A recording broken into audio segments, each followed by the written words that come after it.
remember kind of just having this weird sensation in my glute, and I didn't really think much of it. It wasn't painful. It was just kind of odd, and I just figured it was kind of strained.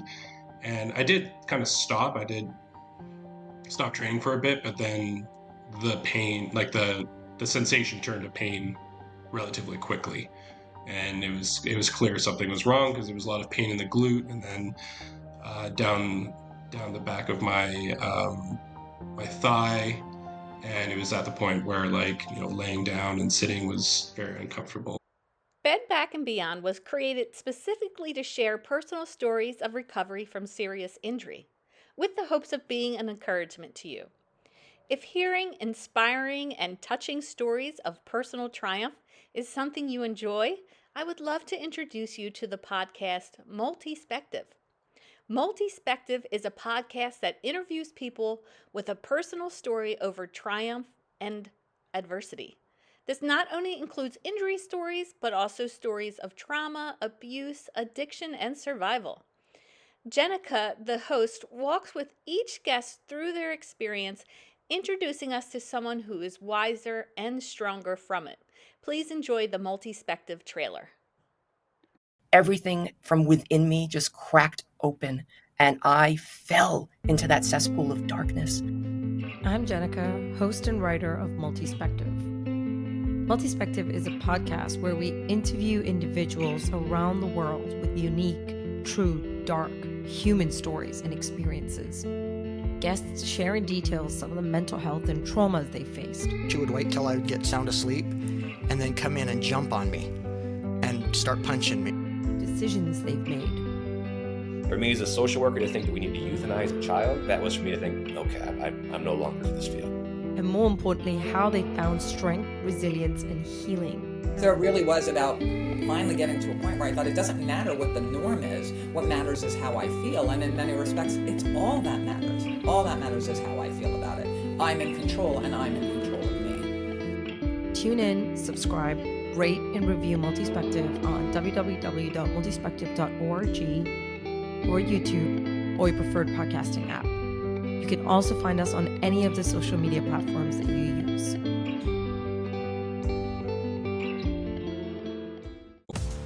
Welcome to Bed Back and Beyond, sharing positive stories of recovery from serious back or neck injury.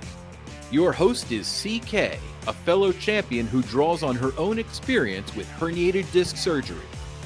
Join her as she talks with others who have overcome the physical and emotional trauma of a painful injury, and discover for yourself how you can find hope and encouragement in recovery.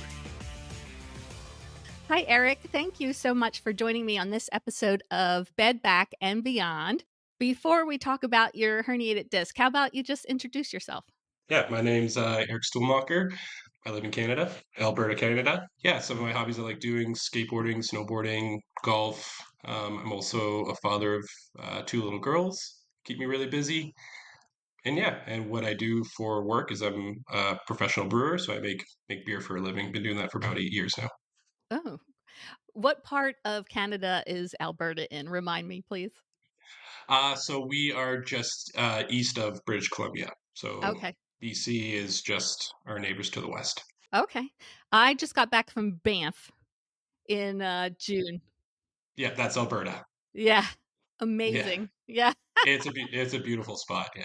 Oh, yeah, that is it was Alberta. I was just thinking Calgary Airport. Yes. Yeah. Yeah. So I don't live too far from Banff. Okay. How did you fare with all the fires? We got a little bit of smoke here. Like, I live in Calgary, so we did get a bit of smoke, but unfortunately, we're not as affected as obviously the people who live there are. Yeah. So that was pretty unfortunate. Yeah. My husband's already asking if we can retire to Banff. Absolutely loved it. It was gorgeous. Yeah. I think I saw from your Reddit profile that August 2022, you started having some back issues.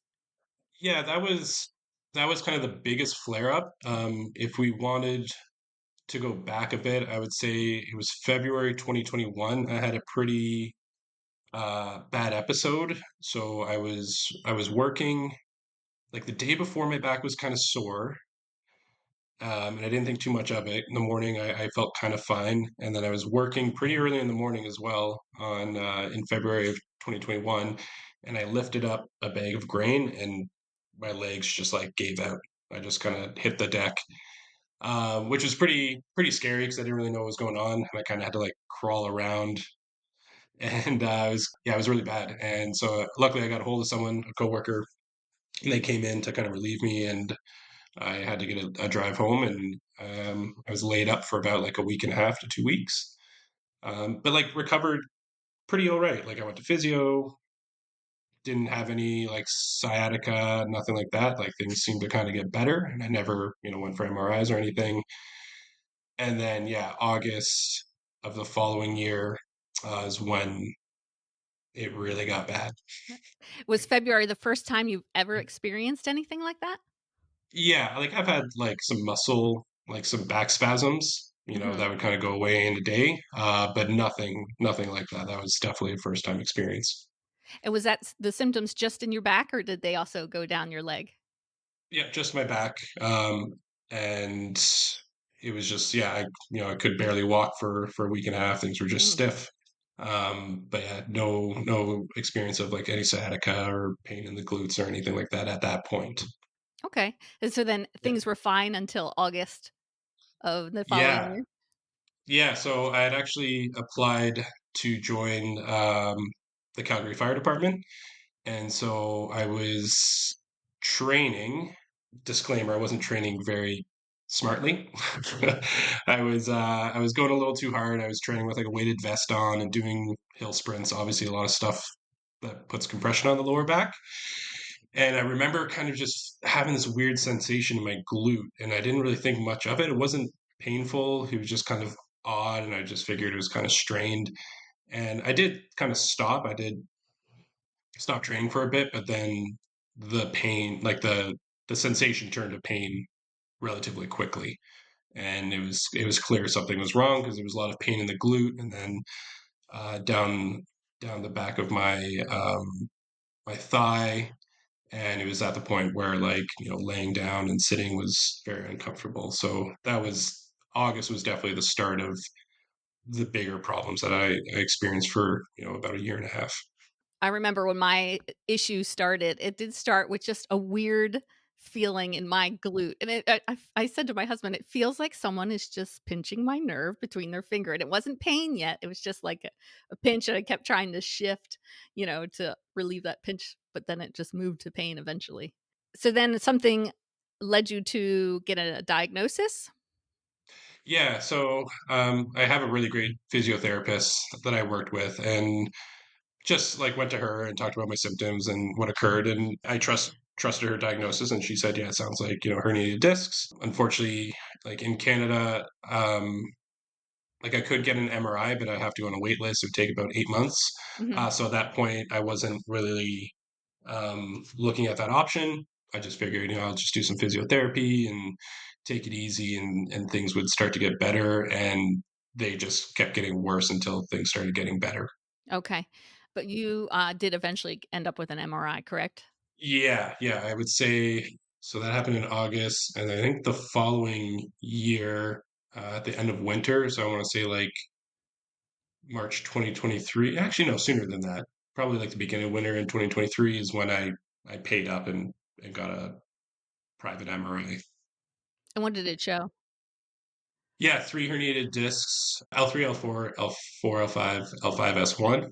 L5 L5S1 being the most serious. I can't remember like the exact sizes of them. I Hmm. tried to actually find my report prior to this, but I couldn't. But L5S1 was definitely showing. It was the biggest one. It was hitting the sciatic nerve. Right. And numbness, pain. Yeah, so lots of pain, lots of numbness.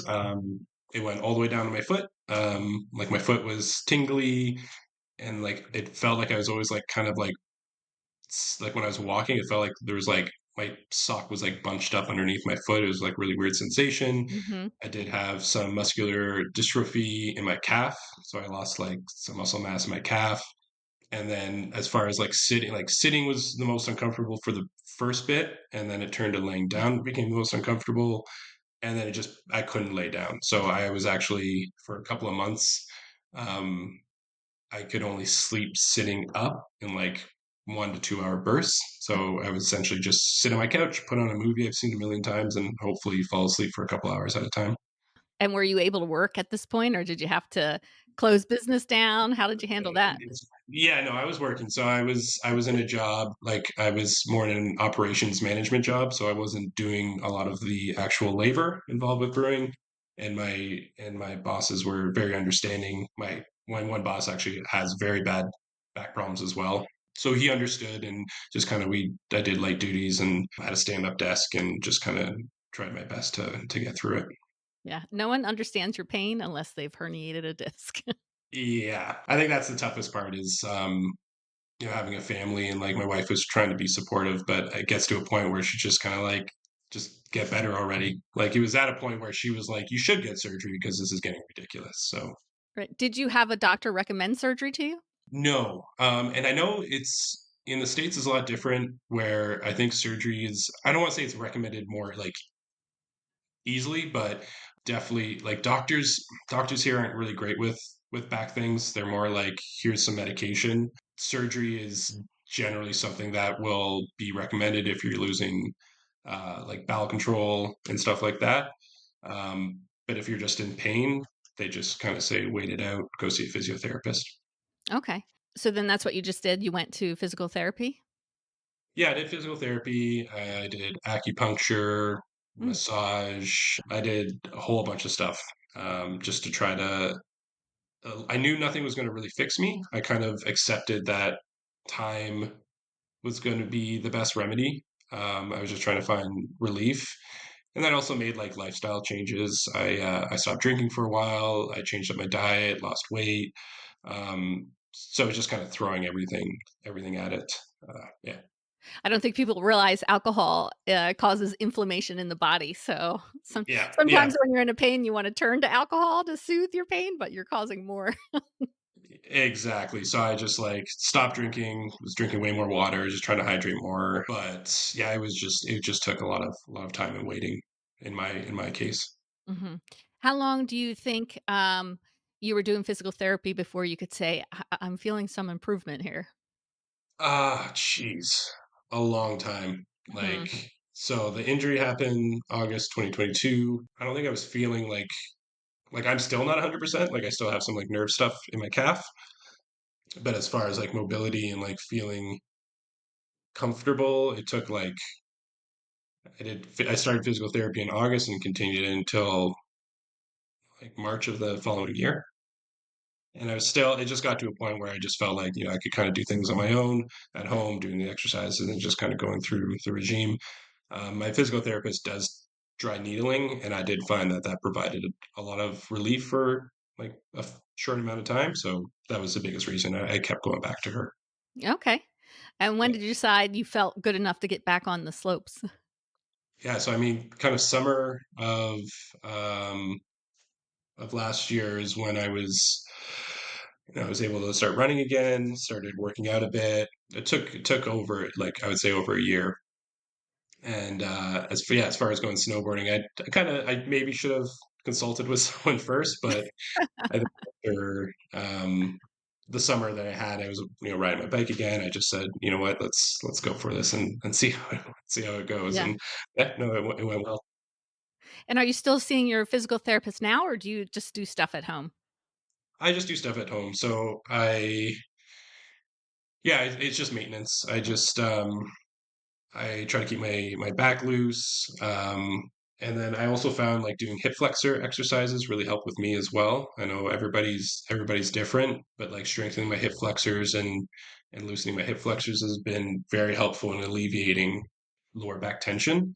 I have really tight hamstrings from being a cyclist, so trying to keep those loose definitely help out as well. So it's just daily maintenance that I'm just kind of trying to do at home. So no, I haven't seen my therapist in probably a year. Okay. I have talked to several moms on the podcast, and it's a struggle when you're a mom and you can't pick up your kids or just can't do. How old are your children? Yeah, so they're now 6 and 4, and I'm definitely the fun dad. So always wrestling with them and chasing around the house, and that was very difficult. I think that was probably the hardest part. That and like just kind of feeling isolated and alone, but not being able to be like a partner and a parent, especially for like the amount of time. Like I can go with sleep deprivation, I can go with like chronic pain, but having that part of my life kind of removed was definitely the most challenging for me. If the doctors had recommended surgery or were a little more free with surgery like the US, do you think you would have gone that route, or are you happy with the progress you've made? Yeah. I mean, I've read so many stories of people getting surgery and it like maybe not working, or obviously there's been so many big success stories. I did do 2 cortisone injections, Okay. which I find didn't really do much. Mhm. Again, you're never guaranteed to get relief from those Right. things, so it was a very painful experience for me. That The wasn't cortisone really was? worth it in the end. Yeah, the second time was very uncomfortable. It was Ah. very uncomfortable. Yeah. The first time wasn't so bad. Second time I was like, yeah, I'm not going to do this again. Did they do the X-ray guided? Yep. Yep. It was like a really good facility. It's where I got my MRIs done. And yeah, I just don't know what happened there. But yeah, surgery, I don't think I would have. I'm pretty stubborn and I'm very like regimented. So I was confident that I would kind of be able to get through it. And I really stuck to routine. Like I think I lost like 25 pounds, stopped drinking, changed my diet, and just like saw this as an opportunity to kind of like enrich my life and like not and try not to take mobility for granted and like start to Mhm. really, really take care of me. Like I'm in my late 30s. So it was kind of, and I grew up doing some pretty high impact activities and continued to do them as well. So yeah, I just saw it as an opportunity to like really kind of change my life and like turn it around a bit. Do you have any goals of things that you haven't gotten back to yet, but you promise yourself you will? Oh, well, yeah. So I'm back snowboarding, but I want to get into like backcountry snowboarding, so split boarding. So essentially, you self-propel yourself up a mountain and then snowboard down. So not using like chairlifts and stuff like that. That's something I've always wanted to do. I grew up on the East Coast where we didn't really have mountains, so I never really got that opportunity. But now I have a bunch of friends and other fathers that do that. So that's something I'm looking to kind of get into in the next few years. And what about the, firefighting? Did you pursue that, or did you No, have to put that on the shelf? yeah, so I was kind of silly, and even though it's a really long process, and the injury happened during the process, and I was very stubborn and kept through the process. And I think the stress of the whole thing added to what I was experiencing as well. I put a lot of my like eggs in that basket that this is what I was going to do. This is what like I was putting like my identity into it already, and I had actually made it to the final stage despite my injury. I had to do one physical test that involved wearing a weighted vest, and I did that with my injury, and it didn't feel good. And then the final test was a treadmill test where it progressively gets faster and higher incline, and I hadn't been able to run ever, so I had zero training, and I tried that, but I came up short, and then I was pretty devastated. But after being able to kind of like let go of that experience and move on from it, um, that's when I started to kind of feel things get better. So it was leading up to that point, I wasn't sleeping, I wasn't able to really lay down or rest, and then literally that day when I failed the test and I came back home and I kind of accepted what happened, I was laying down in bed with my girls playing, and I was like in a little bit of pain, but I was able to actually like sleep laying down for the first time in months. So I feel like the stress just like amplified everything for me as well. Mhm. Wow. Yeah. So what do you think you would tell someone who is currently herniated a disc and feel like Oh there's man. no, positive Yeah. outlook?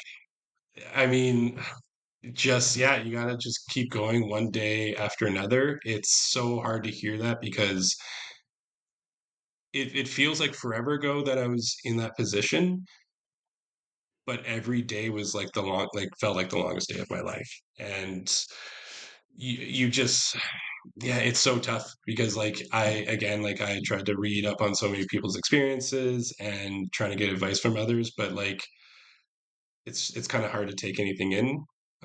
If that makes any sense. It's just like you're just kind of blinded by the whole experience. So yeah, the advice is just like one day at a time.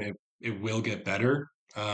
Pretty much, I would say majority of people do recover from it, whether they do it passively or do have surgery. It does get better, and to just like take it as an opportunity to maybe take a better care of yourself, drink more water.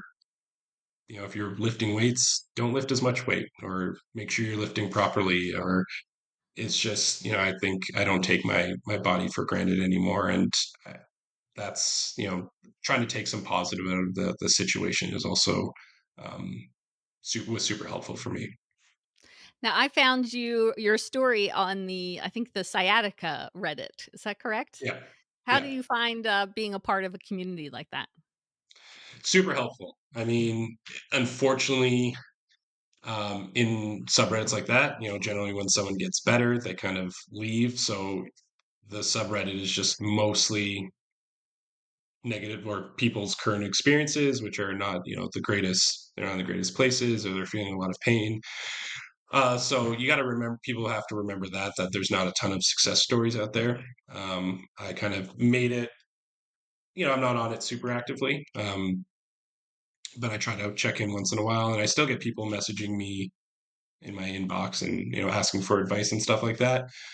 I think it's super helpful to be able to share stories and read other people's stories, because that's also a really difficult thing. It's like how alone you feel. Like if your friends won't understand what you're going through, your spouse or your family. So to have a community of people that do know what you're going through is definitely super helpful. Yep, absolutely. So tell me Yeah. about the brewery you work for, or do you own it? I'm sorry. No, oh no, I'm too smart to own my own brewery. Um, yeah, no, I work for it's a little brewery in Calgary called Cabin Brewing. It's an awesome place. Love it there. I have a nice 4-day work week, which is awesome. And yeah, no, it's brewing. I kind of accidentally got into it. I was in the service industry and worked at a brewery, and I said, oh, I kind of want to make beer, and Yeah. looks fun, and just kind of started at the bottom and worked my way up. And yeah, 8 years later, still doing it. Are you doing IPAs or ales or? Yeah, a little bit of everything. Yeah. I mean, I'm all IPA'd out. I like my light lagers and pilsners more. You ask most brewers that have been doing it for more than 5 years, that's all they want to drink now are lagers and pilsners. That's great. Eric, I really appreciate you just being willing to come on and share your experience.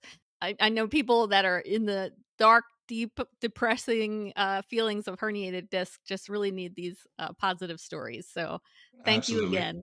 Yeah. Yeah, happy to share. Thank you. And if you are a listener and you have a positive story of recovery from a serious back or neck injury, head over to bedbackbeyond.com and click share your story. I would love to include your journey. Once again, Eric, thank you so much. It was a pleasure meeting you. Yeah, you as well. Thank you.